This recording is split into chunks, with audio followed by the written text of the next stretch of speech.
My name is Alan Wake, and I'm a writer. I didn't become one overnight. Like most writers, I struggled with it. A short story here, an article there.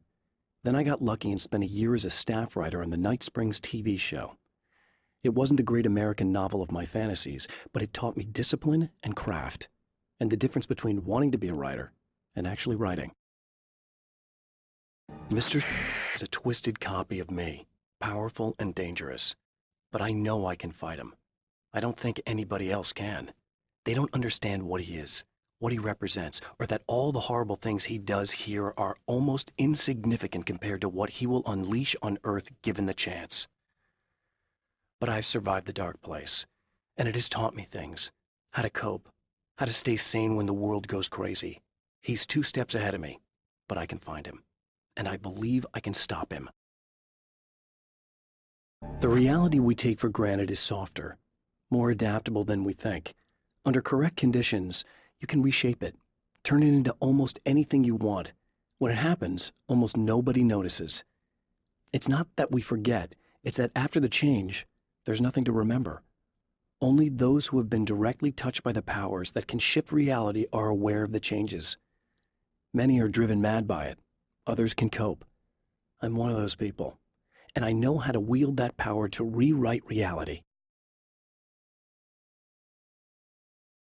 To change reality, you nudge it into the right direction. Your version of it is there, waiting. It wants to come true. All you need to do is help it achieve its potential. The devil is in the details. You change the details of the scene to match those on the page. If you get the details right, if you achieve that critical mass, the shift will come, and the rest of your new reality overrides the existing paradigm. The lie, no matter how outrageous, is now the truth. At the oil derrick, the wheel had been jammed in place and turned until the oil gurgled and flowed thick and flammable. The warning lights were blinking in a fast rhythm, bright and steady, powered by the battery. The Kasabian CD was playing in the boombox, all distorted guitars and intense beat. High above, some piece of orbital junk or another collided with the satellite, knocking it radically off course. Trailing debris, it screamed down from the skies at an impossibly steep angle. All that high-tech engineering reduced to nothing more than a bullet that would destroy whatever it hit.